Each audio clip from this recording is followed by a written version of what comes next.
আপনারা দেখছেন TVN24 news network. সবশেষ আপডেটে স্বাগত জানাচ্ছি আমি রেশমা আহমেদ।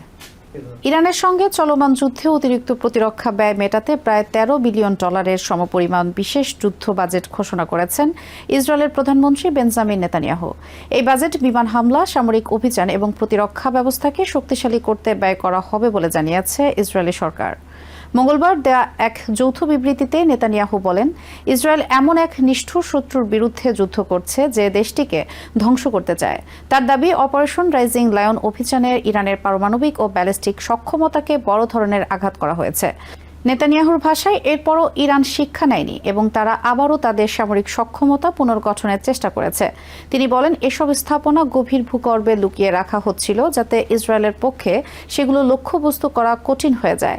তিনি বলেন, তাদের সেনা ও পাইলটরা বীরত্বের সঙ্গে যুদ্ধ চালিয়ে যাচ্ছে, কিন্তু এই যুদ্ধ পরিচালনা করতে বিপুল অর্থের প্রয়োজন। তাই প্রতিরক্ষা বাজেট এবং যুদ্ধ প্রচেষ্টাকে শক্তিশালী করতে বিশেষ বাজেট অনুমোদন করা হচ্ছে। ইসরায়েলের অর্থমন্ত্রী বেজালেল স্মোটরিচ বলেন, এই বিশেষ বাজেট অনুমোদনের জন্য সরকার জরুরি বৈঠক বসেছে।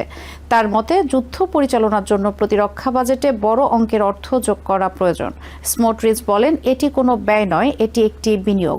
তিনি বলেন, যুদ্ধের সময় জাতীয় ঐক্য সবচেয়ে গুরুত্বপূর্ণ, তাই বিতর্কিত কিছু রাজনৈতিক ইস্যু আপাতত স্থগিত রাখা হচ্ছে। এর মধ্যে রয়েছে সামরিক নিয়োগ আইন এবং কয়েকটি সংস্কার পরিকল্পনা, যেগুলোর বিষয়ে এখনও বিস্তৃত ঐক্যমত্য হয়নি।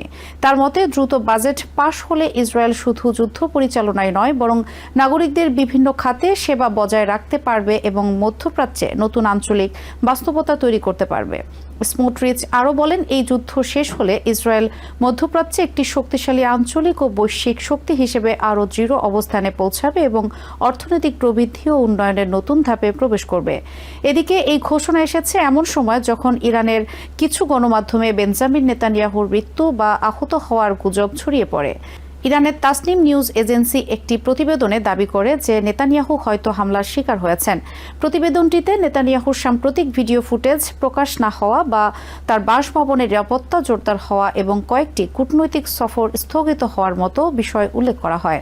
তবে এতে কোনো প্রমাণ দেওয়া হয়নি এবং কোনো সরকারি সূত্র থেকেও এ ধরনের ঘটনার নিশ্চিত তথ্য পাওয়া যায়নি।